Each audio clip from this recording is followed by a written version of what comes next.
What's going on, everybody? We are back with SHU Radio. J Rich, I see you.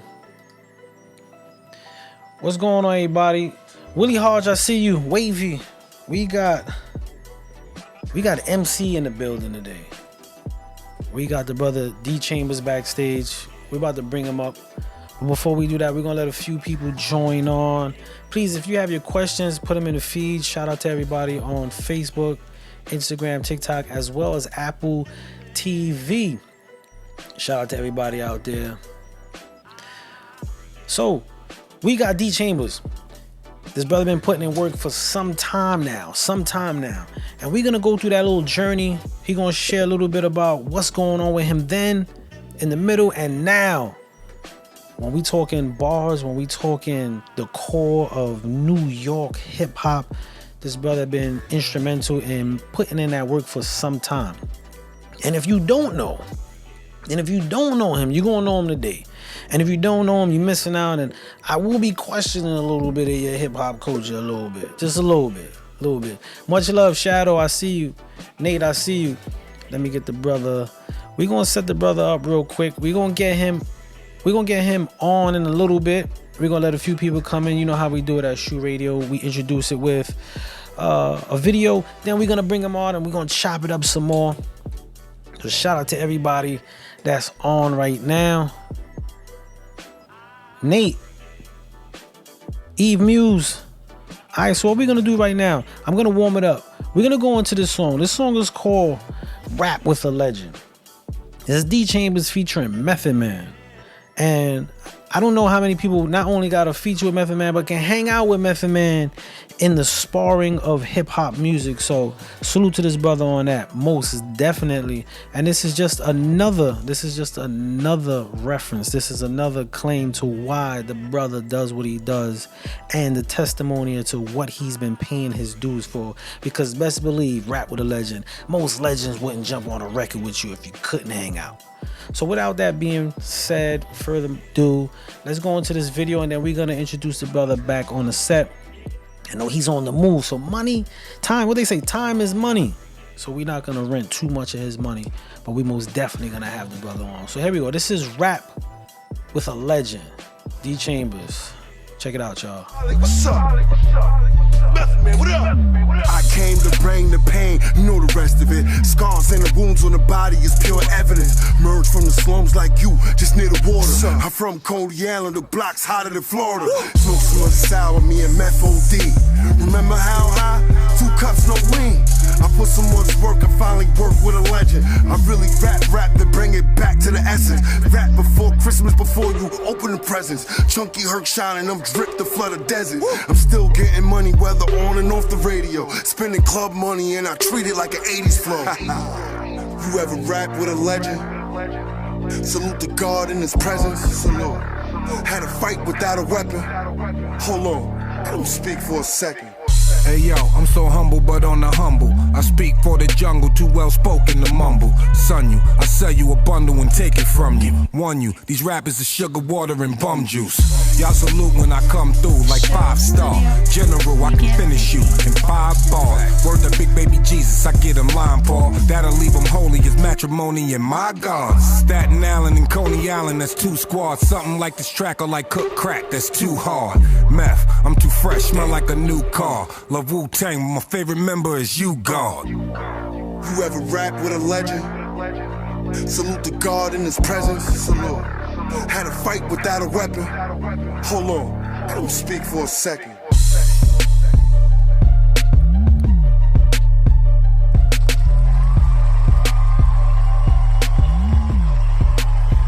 All right, y'all, that was Rap with a Legend. Without further ado, let me just get his brother his just due. This brother been in the likes and the workings with, as you seen, Method Man. We talking Benny the Butcher, Fred the Godson, Manolo Rose, Uncle Murder, you name it. He's been in the spaces and he been putting in work for some time. Let's introduce this brother live on the stage. This is D.Chamberz, y'all. Round of applause. What's going on, my brother? Everything's a blessing, man. You know, pardon me, it took me some time. As you can see, I'm on the move. I see pulled you. over, you know what I mean, just for y'all. You know what I mean? I see it, and much love for that, my brother. Much love. Like I was telling Josh, we rather you safe than not. You know what I'm saying? That's what we rather.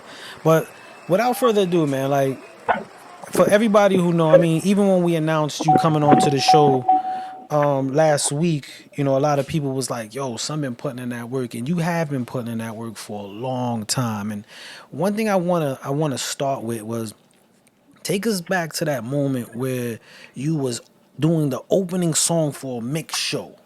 I want, because you know what I'm saying, because what people see is the accolades and the things that you're doing now, and sometimes they don't see the footprints of the work we put in. So could you take us back? I think it was South Carolina. Was it in South Carolina? Yo, wow, man, that's good. That's good. That's good. That's good work. Yeah, because when I first moved to South Carolina, and this was like late '90s, whatever, you know, young. I only had one instrumental. That was Tupac, Dear Mama. Well, okay. Right? And then I had a Helter Skelter instrumental. It was like a boot camp clip. I guess it was like, you know what I mean, one of boot camp clip instrumentals. And I had Beat Nuts Pulse instrumental off the hook this year. And I always found myself just, you know, mumbling to those raps. Mumbling, always. So eventually, like, you know, back in the day, than any other provider. With Spectrum Internet, you can rap before you just rap. You better know what you're doing before you get into a cipher, or it's just like that was just like your credibility. I just came from that era, so Gotcha. like I always took my time. I was always humble, but then like, you know, the more I was in the South, I think that's how I was able to understand multiple sounds, because I'm over here shouting out Biggie, Nas, Jay-Z. They're talking about Master P, MJG, 8 Ball, Scarface, Tupac, everything but Northern music. Like, they let Wu-Tang pass and Biggie pass.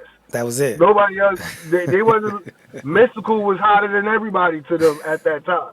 You know what I'm saying? So, like, I always used to take in why people like certain records. So, like, I adapted to Tupac because I liked the way he told his story.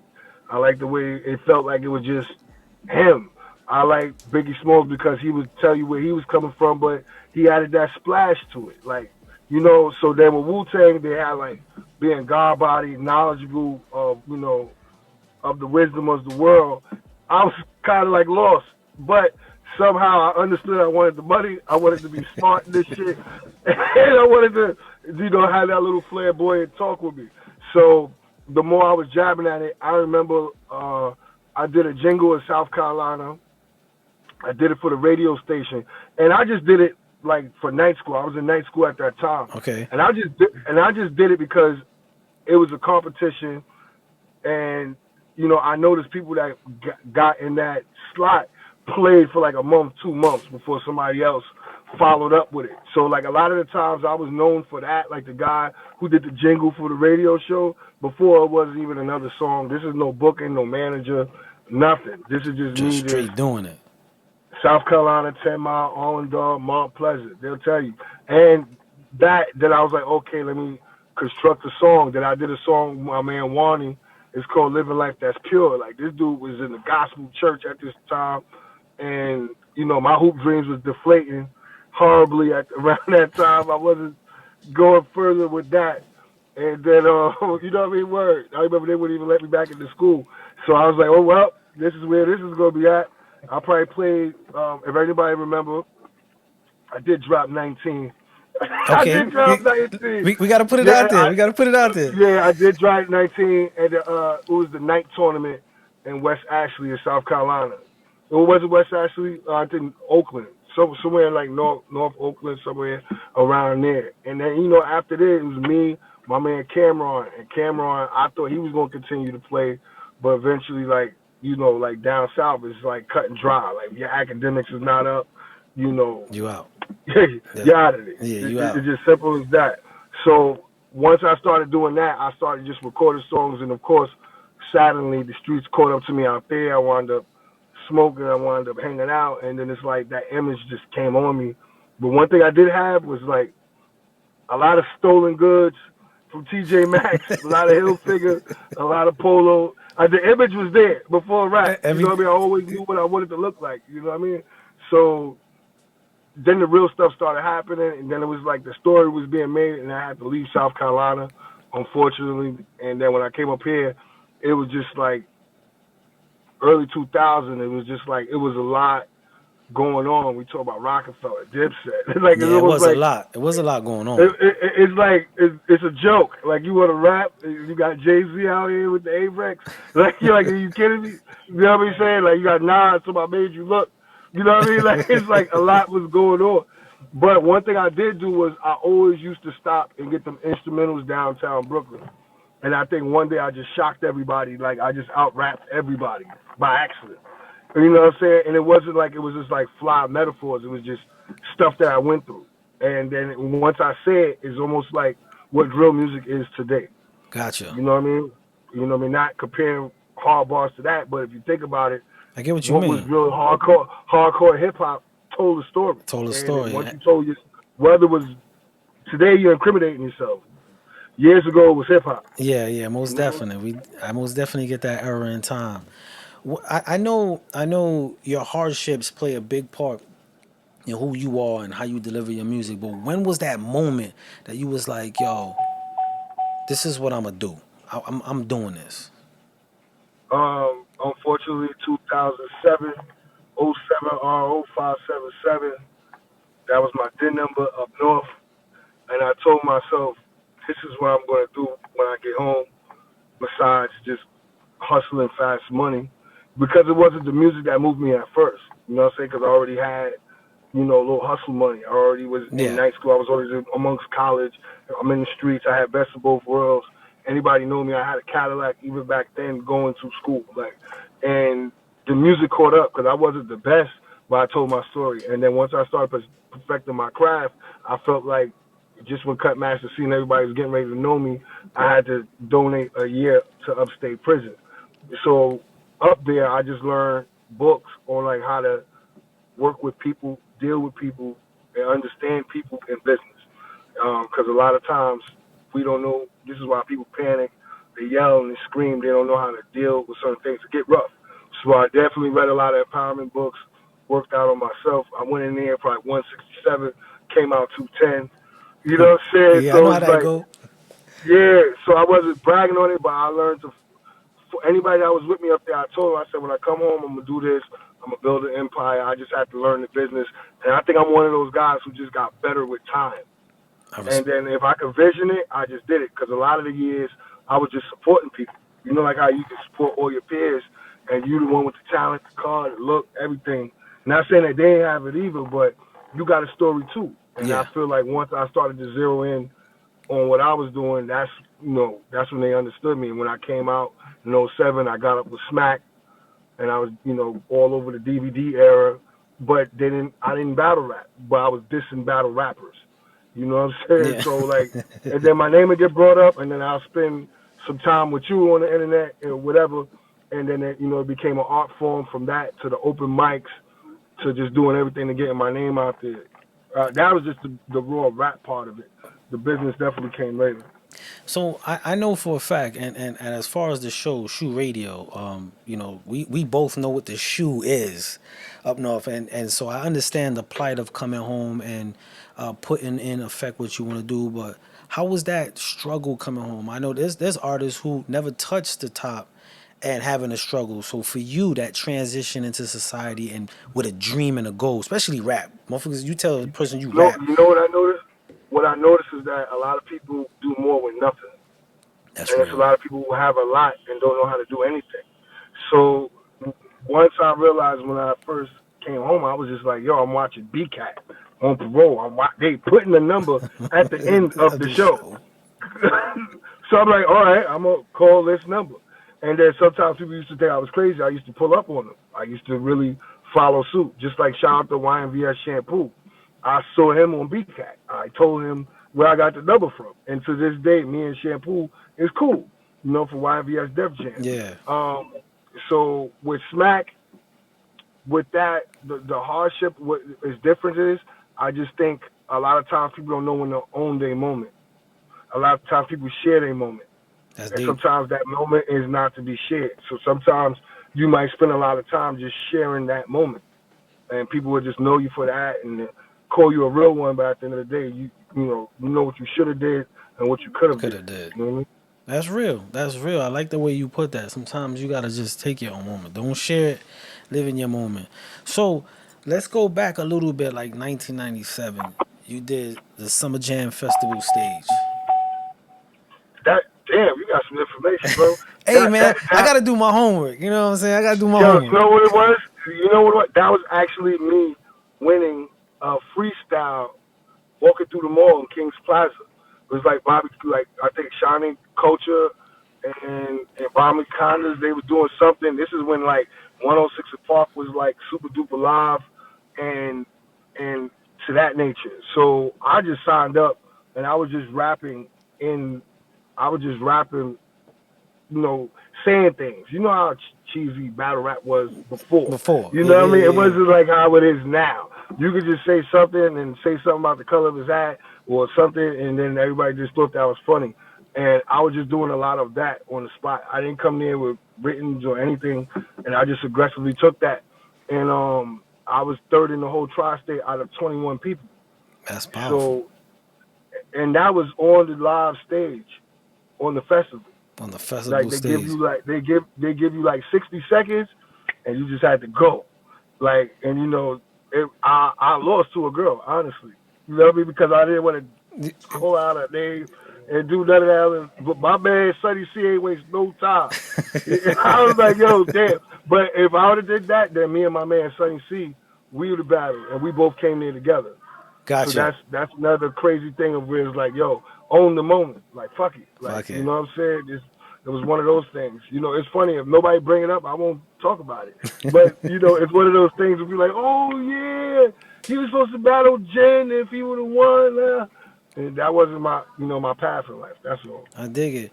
So after all that, once you started to get, especially coming home and you getting into those realms and the momentum is picking up, what was the first thing like towards your career that you was like, yo, I'm close or I got a notch up? What was that next thing for you? Every believe it or not, everything was like a notch up for me coming home. Coming home was the freedom. Then once I felt like I did my first video, I did a video that with my other guys from Long Island. They got a tattoo shop right now. Their name's gonna come to me. But then I felt like once people saw me on Smack, URL TV, and they saw me on that DVD, that spread it faster than any cipher I was in the street or anything. It was like, oh, that's the dude from the cipher, and then people saw me around Math, Cortez, Hollow, and they saw me in the battle culture.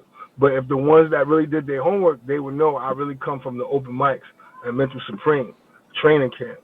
So it was a lot of that. And like I said, I just wasn't smart enough to put the fast money down at that time and just zero in on music. I was, you know, like I said, it came later in life. And the more I took it serious, the more I elevated. That's why I don't play with it. I really take it serious, you know? Man, I respect that. And a lot of people might not know this, and correct me if I'm wrong. NYB, you was part of NYB with Mav Hoffa, Cortez, Hollow. Is that a rumor or is that true? No, that was definitely one. And NYB stood for Now You Believe. Some people thought it was New York Bullies. That's the title they gave us. You know what I mean? Yeah, of course. You know how that go. Yeah, whatever. So I definitely was one of what the truth is about that is when I first came home on parole, it was me and Liaison.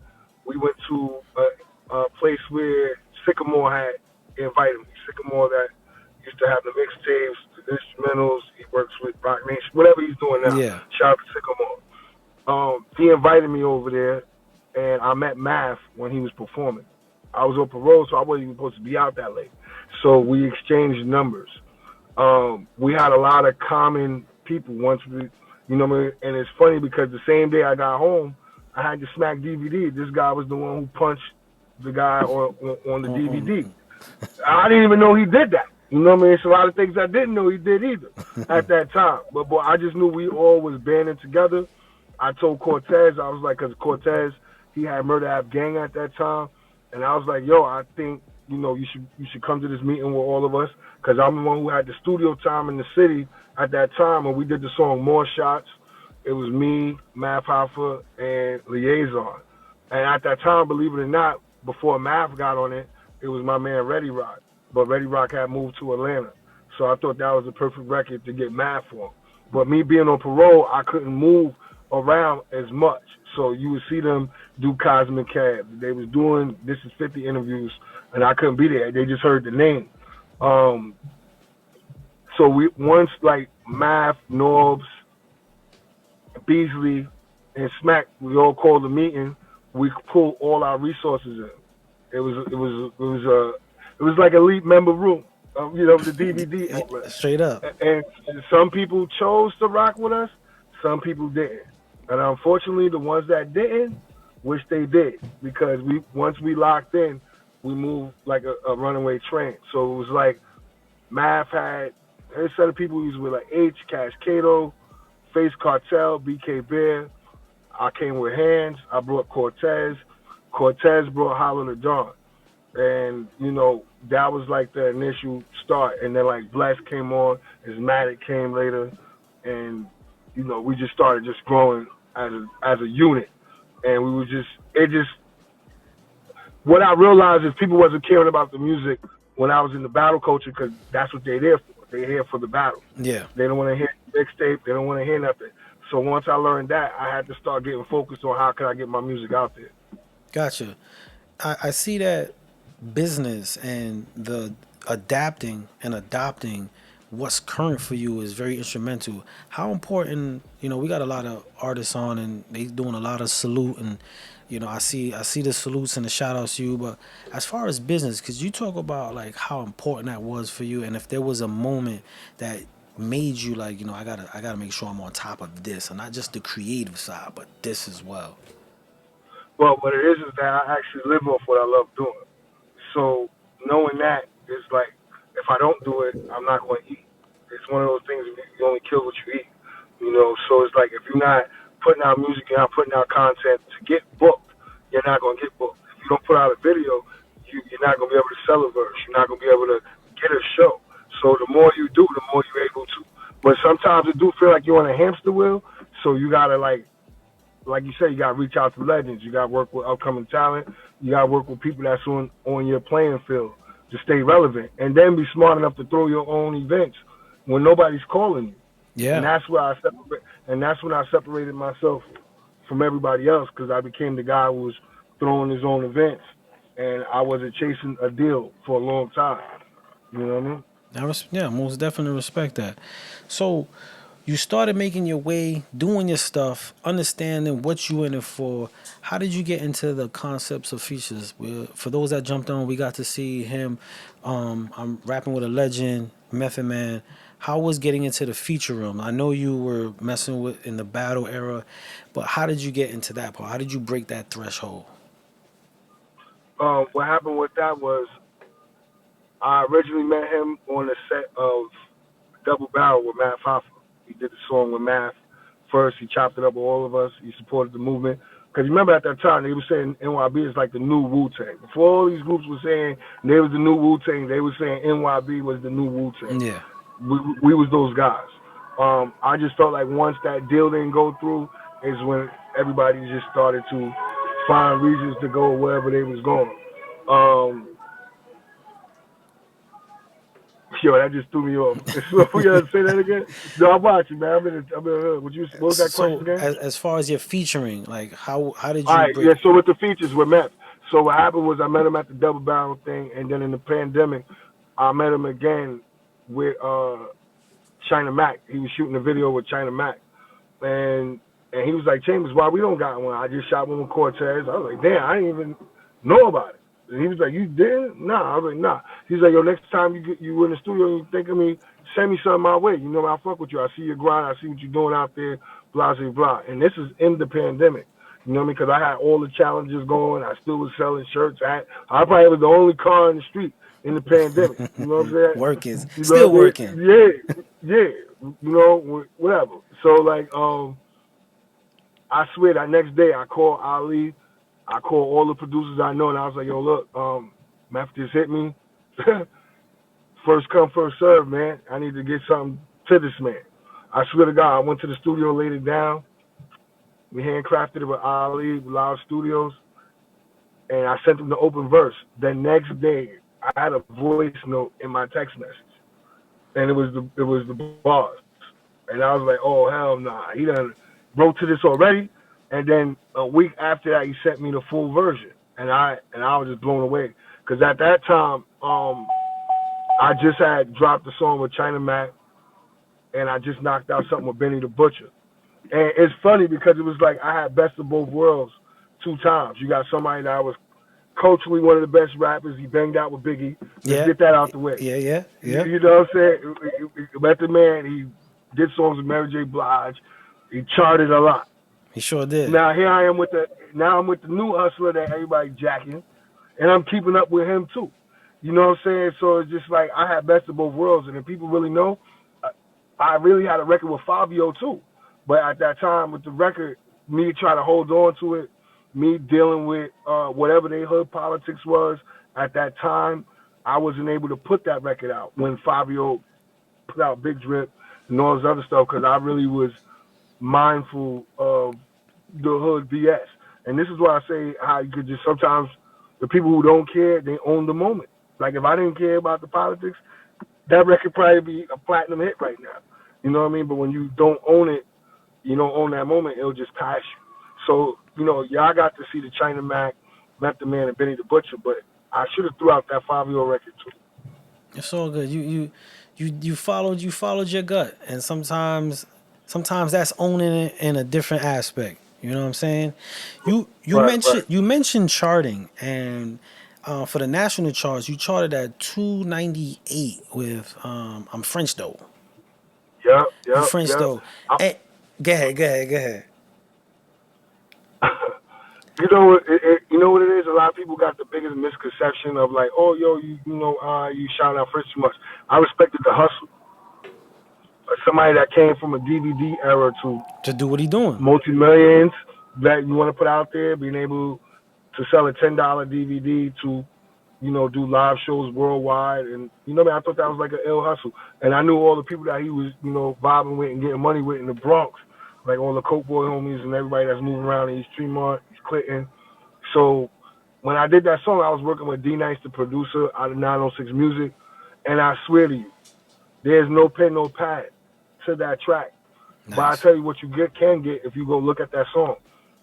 All I did was type in French Montana on YouTube and just named all his titles in the song. So if you scroll, it's going to look like a freestyle. You know what I mean? And I was like, Che, but if you listen, I'm naming the titles of his song and just, little metaphors in between that. And that's the beautiful part of hip hop. You know what I'm saying? That's going back to the core of what we do in this game of hip hop, man. So salute to you on that flip right there. And I say that to this too, just to throw this out there. I always say I wish French would have did the remix. I'll tell you why. J. Cole said feeling like Kevin Hart. What that do? Yeah, you're right. Joyner Lucas said feeling like Will Smith. Look what that. What did that do? Yeah. And that's all after I did it. You know what I'm saying? And I was just like, yo, people wasn't feeling like nothing. Everybody thought they was a boss. They was like something. They was this. They wasn't feeling. Now you hear that particular phrase in everybody bar. So I know that record had an impact, and that was my first time getting paid $2,000 to $3,000 a show at one time. You know what I'm saying? Like the numbers were going up. It may not seem like a lot to some people, man, but imagine just getting $200 to $500, and then now you can ask for $3,000 and $4,000 and $5,000, and people give it to you because they see momentum in something. Most definitely. And what they say, if you're getting paid for it, it ain't a hobby. It ain't a hobby. Definitely. You know what I'm saying? It's not a hobby. So you got into the feature realms. You was putting in that work. Was there a moment, and possibly there is, but was there a moment that you faced like this hardship, and were you ever in I don't want to say in thoughts of like giving this up, but when you face that hardship, what did you do to keep going? I just think sometimes when you are like a good at everything and master of none, what happens is you get caught up in mastering what you're mastering at the time. Because like if you know me, I have Trappers Only show. That's where my concerts is at. Every time I got a new song, new freestyle, new feature, before it hits radio in the street, I'm performing it, making sure I pack out a venue that's like 250 plus. You know, and sometimes I could get warped them and just throwing shows and not really tacking other shows because I'm used to bringing the traffic my way. Your way. Sometimes when I'm doing the clothes like W Apparel, I'm with one of my friends right now with Natural Born. He has a brand. Sometimes I could get lost in clothes because, you know, you get lost in fashion. These things make money. It's hand over fist. Yeah. So is the club. So is the event planning. So sometimes, like even with the radio shows, when I was doing No Time for the Small Talk, people were just looking at me for the look for the radio, forgetting I do music. So it's like sometimes you gotta remember you create all these things and people be like, this is what they know you for. And then sometimes people could just get lost and you gotta retract what the main purpose is. So you never get bored. You just gotta keep recreating. Keep creating. You heard that, everybody? Keep creating. We getting a lot of salute. And notice I never said I never gave up. It was never a thought of me giving up. I really live with that warrior mentality. That's what this WM is for. Like, that's right. Follow W Apparel. I live with that warrior mentality, and ladies, I inspire them to have that woman mind power. I agree with you. My phrase always been no plan Bs. You know what I'm saying? We're gonna make it work. We're gonna make it work. So, quote me, and I don't want to quote this wrong, but I know you're managed by Soundbite, right? Soundbite Management, Josh. And when I was, just checking you out, there was a moment where Josh said to you, "Is this the best you could do? Why we doing it for?" Something to that nature. He said something quoting to that. And what is the importance of having that team and those people around you that can, take this journey with you in that direction? I think knowing that everybody's good at what they do and they got to continue doing that. Because sometimes we all trying to do what works, forgetting about what he do. Now, like, what's good about Josh is he may be able to take care of the things I can't take care of. It's just a natural fact. I may not have time to do a lot of the digital work or make sure I get the best negotiation. I might shortchange myself. He might tell me, nah, you're worth more than that. This is what you need to do. Sometimes I have my brick walls with my manager because that's why I say Instagram's a lie. And sometimes being signed to a major is not really what it all cracked up to be, because sometimes you could really be great independent and then you see everybody else moving, be like, yo, why am I not there? Why is this not happening? Da, da, da, da.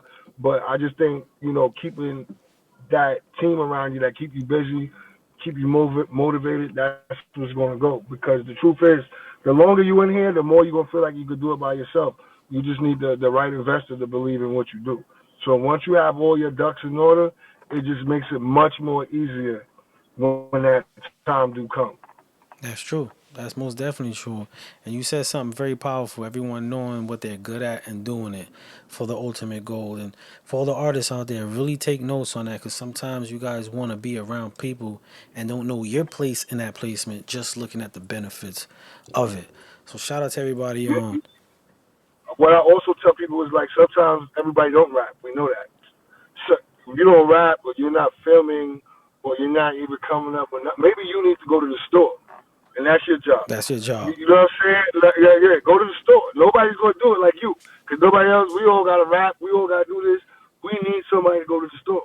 And that person is just as important as the engineer. Yep. Straight up. Believe it or not. I say that all the time. The building can't work without the janitor. Like, everybody's important. Everybody got a role in making sure this operation works properly.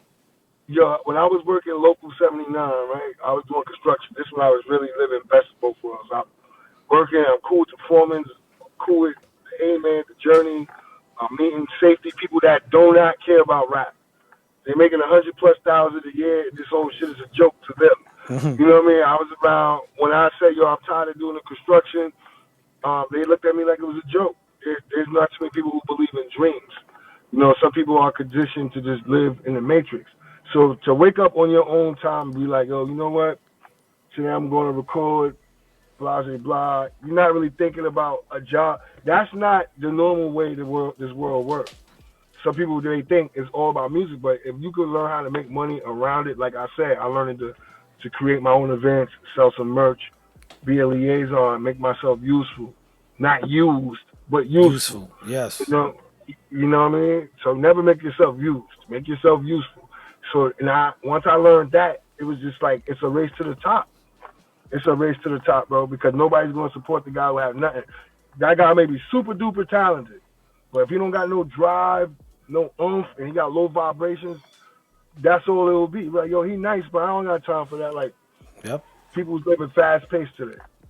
Speaking of today and the pace of today, I know we come from the time you could have jumped on a CD, put it out, hand it out. How the market of music, I don't even want to say music, just music making, but music promotion and distribution affected you, positive or negative? It works both ways because I know what features do. Because I can honestly tell you, I remember when I put out that record with Method Man, and when it went like 300,000 that first week.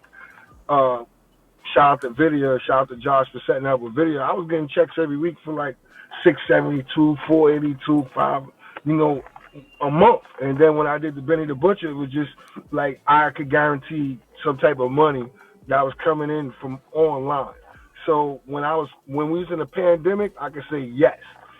This is the way to go. But now that everybody's back outside and they're working these numbers, it's back to hand over fist. I'm learning how to match both because I know what a feature can do and how the streams can go and what it could look like monthly, and on top of like how the growth goes. So every day is a daily lesson for me because some people may put money into a video, and then there's some people who rather just do an Instagram video and put $300 to $1,000 on Spotify. Yeah. And count on them streams. So it's like the look versus reality. Yeah, presentation versus the product. Most definite. So we touched into that. I got a question that I asked everybody that come on the show, and if you looking at everything that you know now and everything that you've been through, if you could just look back to the younger you and share that one thing to the younger you, what would that be? Go first. Go first. With everything. I dig it. Go first. Most definite. Ain't no trick question. It ain't nothing to it. Like, yo, like if you believe it, if you seen it, if you said it, then do it. A lot of the times I used to be like, let me hear what he thinks, and if you don't like it, then today I dictate the weather. Today I'm like, this is the new thing, and then everybody's, I'm influencing the culture this way, and that's because once I start, and that came later, because even I still had another slap on the wrist later on in life in 2016, and I had the record. Imagine being on the radio, and you got 4 years of probation hanging over your head with two felonies. And it's like you can't smoke, can't drink, and you got a record on the radio, and you got to be in the club. It's like, yo, you know what? I got to take control. I got to change the way this shit is going and make it where people respect me. And I think once I took that mogul approach, people respected me more.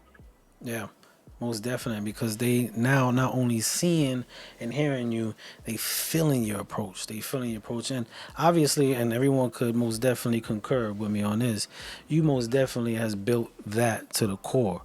You mentioned, your song on the radio, and there's always this big debate of how important radio is. And do you feel radio is still important, not just to your career, but the career of music?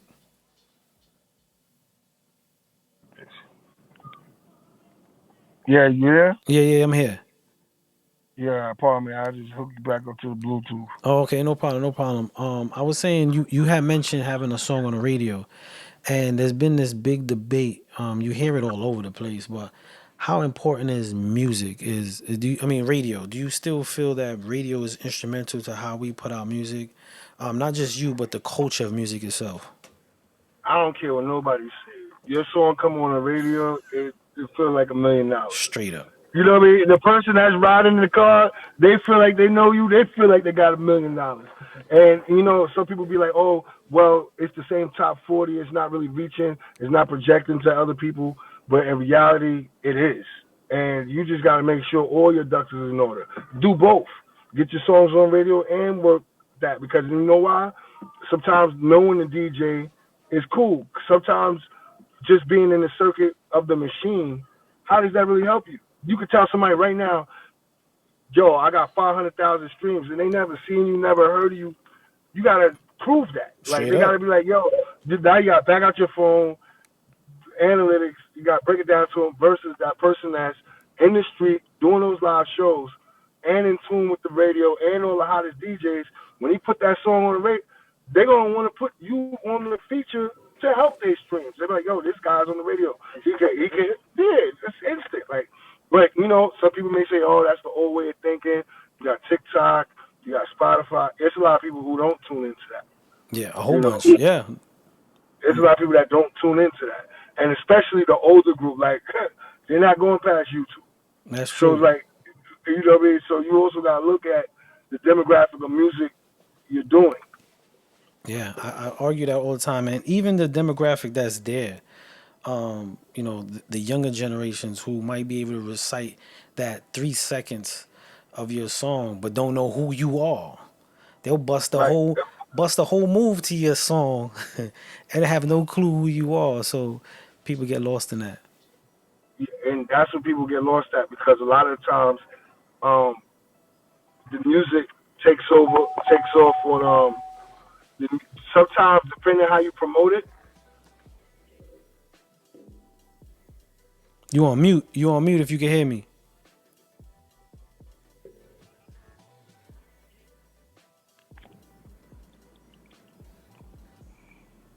Yeah, you hear me? Yeah, I hear you. Yeah, you was on mute real quick. Yeah, online switches how it goes, because some people may not hear something. Like, there's an Afro beat, like what's that term? Like, you know, make me sad, that shit was all over. TikTok beat me down. Like, I didn't never hear it on the radio. I heard it on TikTok. There's a lot of songs I heard on the internet before I heard on, you know, in the street.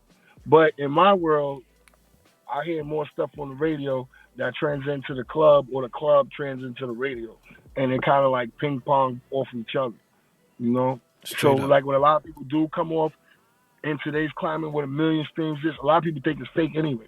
So you got to put the work in regardless. You're right about that. We have a personal question, not a personal question, but we have a question from our viewers, and they said, will you be featured on the Math and Hands project? And will we ever see an NYB album? You want to know something? I was one of the guys who used to want that project to come out. But whatever happened with the producers and the engineer, this is why I say sometimes you gotta put yourself in that situation where you either gonna take control of the situation or just watch it wither away. Unfortunately, that music is there. At least 30 to 40 songs. You know what I mean? Of NYB music. Gotcha.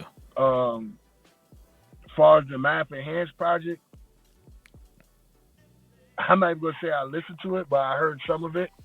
And you know, man, I like the direction they're going with it. But once again, I'm so busy in the nightlife and in the clubs and radio. Maybe what I'm doing is too mainstream. Maybe, their music is probably, I'm not saying they're underground, but I haven't heard, they're not in the circuits I'm in. You in.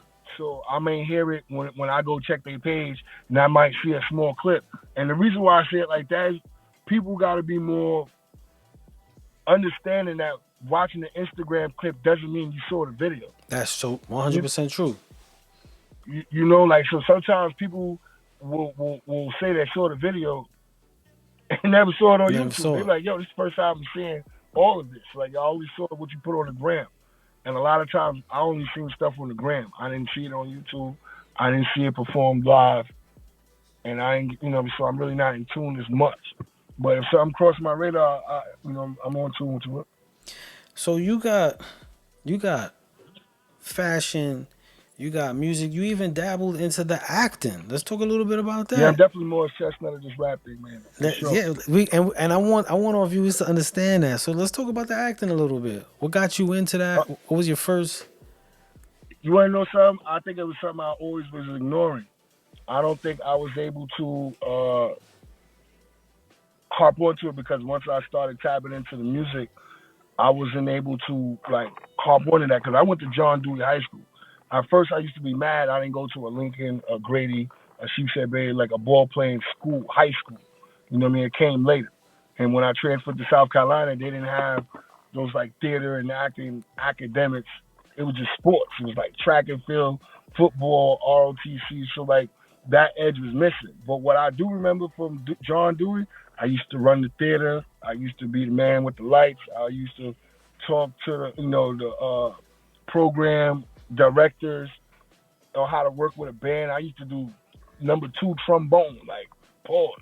Like I used to be with the guys, like marching band, understand the sound. That's why a lot of people, I don't think me, sonically, people going to be ever to outwork me in the clubs or sonically because I understand music. I understand instruments. And me doing that allowed me to be into the acting because John Dewey does what? Music and acting. It's the same school as Spike Lee. So I had best of both worlds. Like I understood it. When I was doing plays, they was like, Chambers, you was good. Now it's me since young. My mom's always said she's going to find the clips when I was young in theater. And then for me, the first thing I got was like 2012. I did Hope for Obama. And then I did the Jose Lucas story. These are all things that's on IMDb. This is before music management, everything like. So I was doing that. And then once I started getting into the web series, that's when I got really polished with improv. And shout out to the Brooklyn Way, shout out to the Cycle, shout out to Pieces. And then now the movie I'm in now is The Pale White Horse. That was directed by True Life Films, starring Julito. Okay. And I'm in the Will You Marry Me movie that's coming out. But I also wrote 2 films as well. Nice. So not only acting in it, not only rapping, but also writing. Are we pushing those to be released anytime soon? You know what it is? I learned that game is just as vicious as the music game. Oh, yeah. No, it's good when you just want to be the actor. They'll let you act all day. Yep. The minute you be like, I have a movie. They be like, you have to wait now. Yeah. Now you getting, it's like putting out a label. It's like, oh yeah, the politics of that. Dropping the album. Yeah. It's like that. You know what I mean? They rather you make the beat than actually be the performer. You know what I'm saying? So when you start handcrafting, be like, yo, I want to get behind the scenes and I want to be a part of it. I think that's when people be like, yo, you competition now, and it takes you a little longer. You hear these numbers, like some people be like, oh, it takes $250,000 for a rap deal. No, it don't. No, it don't. It takes a good studio, good content, good quality stuff. You put it out. You know, wherever you heading it probably add up to 250 if you're focused that crazy. But you got some people that can shoot a film with a red camera just written. And then you have some people who come with the 20 to 30,000 and they're using their whole team. Everybody eating it. Yeah. And then you have the people who just don't care what you're doing. They just want 50 plus because they scored. They know their worth. And I feel like that's what's the difference with people when they come out the gate and go to stars, or they fight through Tubi a little bit. You know what I'm saying? Yeah, most definite. What is in store next for you? You got your hands, you, like Miss Jackson Media Group said, multifaceted person, which is most definitely accurate. But what's in store for you? What's coming up next? What you got going on in the pipeline? What's working? What we should expect from D.Chamberz next? Well, I just put out a project called Enough Is Enough. So I've been promoting that. I got a single out called Pissing Me Off featuring 400 A's.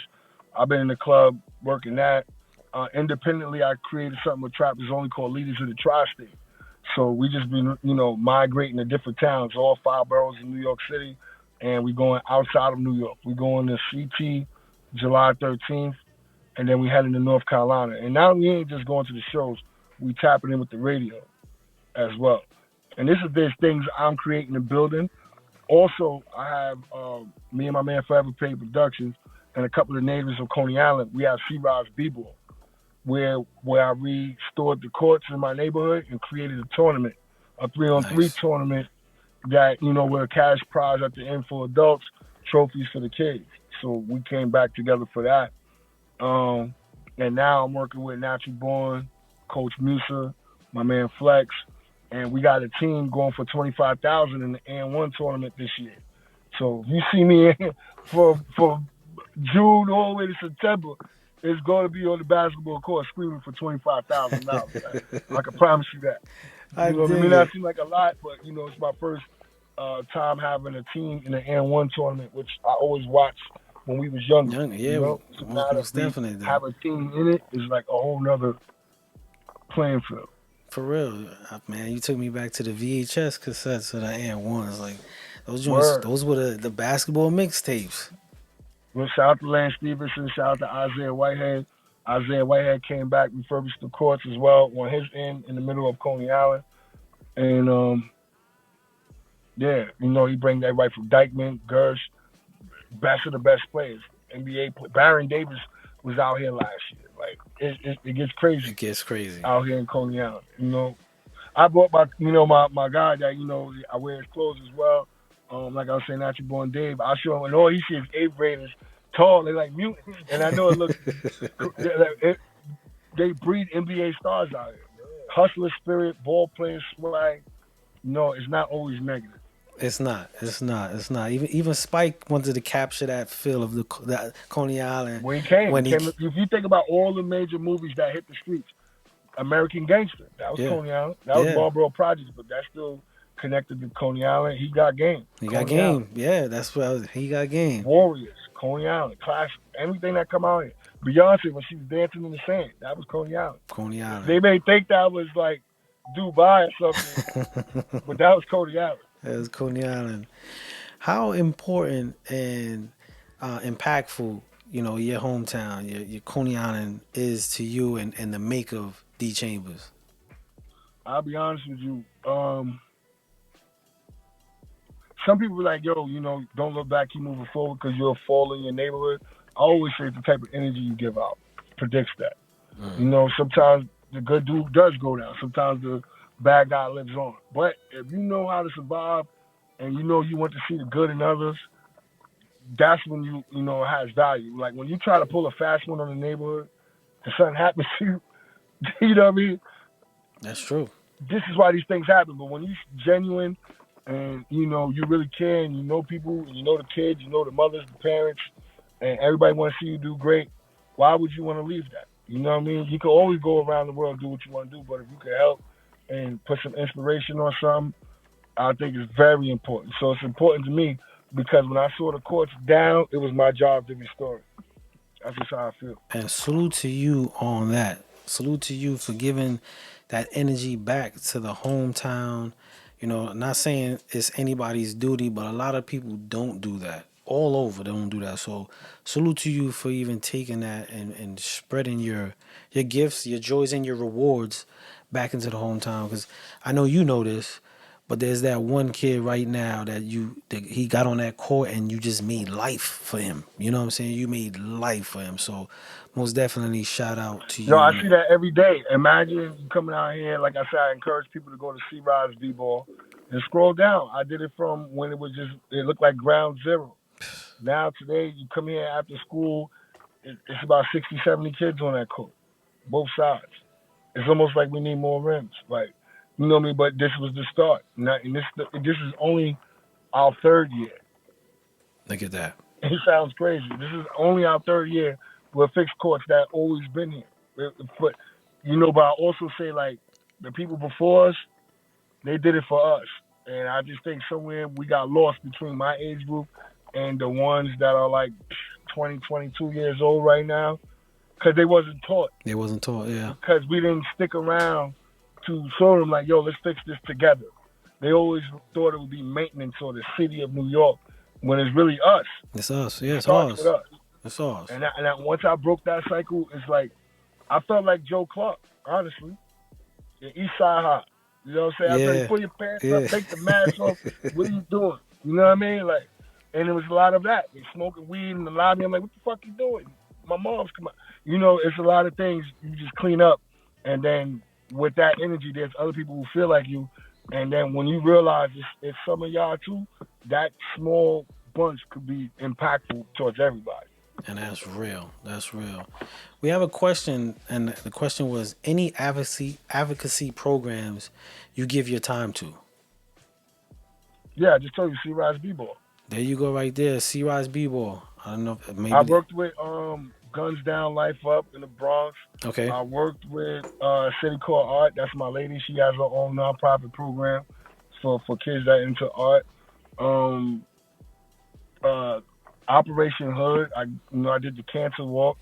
I did the give back, but like I said, I created C-Rise B-Ball because I didn't really see nobody helping us. Like, I'm giving out all this water, hand sanitizer, passing out books, telling people stop the violence, and I wasn't even doing it in my own neighborhood because the programs wasn't reaching Coney Island. We had the last stop in New York.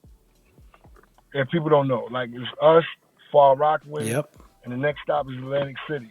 You know what I mean? Maybe even Long Island if you go Suffolk County. Yeah. People really forget about you, you know? And, like, when you realize that, then you realize you're fighting for yourself in your own domain in your community. Most definite.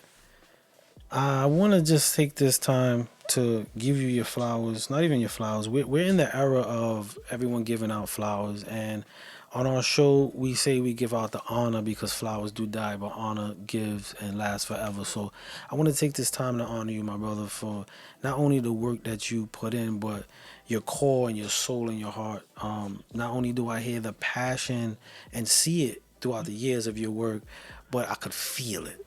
And salute to you, man, because we have a lot of people that get into spaces like yourself and like many and don't maintain that, forgetting. And you said something, people say, yo, you want to leave this behind, and you was like, yo, I can't. So salute to you on that, man. Before we go, like I said earlier, time is money, and I know you are right now. You took some time out to your maneuvering. So if anybody wants over where the best light was at, y'all right here. I dig it. And thank you for being on the show. If anybody want to get to you, reach out to you, possibly do business with you, how could they reach out to you, and what's the best way to contact you? Well, you can follow me on Instagram, D.Chamberz with a Z, not with an S because they sleeping on me, D.Chamberz, CIW, Coney Island Warrior.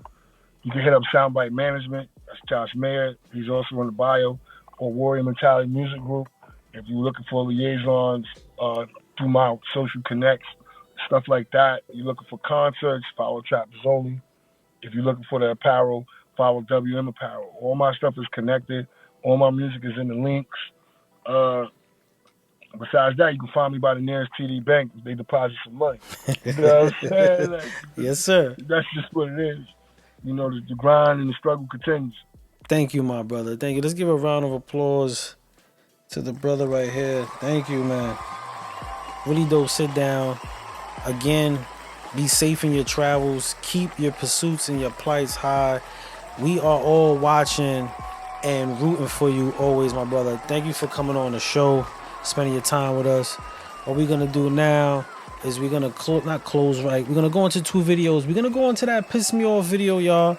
We're going to let the brother get on his journey because, you know, he's still on the move. And as you could tell from the things and the energy that he's been putting forward to, he does not stop. So we're going to let him go for the rest of the night. And we're going to just go into some visuals. I would tell people, always remember the worst risk is not taking one.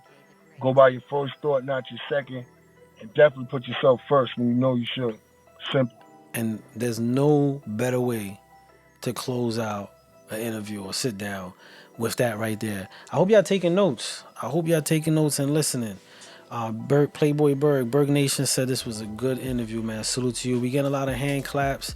Straight up. Thank you for everybody on Instagram, Facebook, and YouTube, as well as Apple TV. If you did not download the app, MG Presents, get it there. You'll get live content. Yo, I definitely want to say something else. Yep. Go ahead, my brother. Get in that mood. I'll talk to y'all later, bro. All right, man. That was super cool. Let's give another round of applause right there.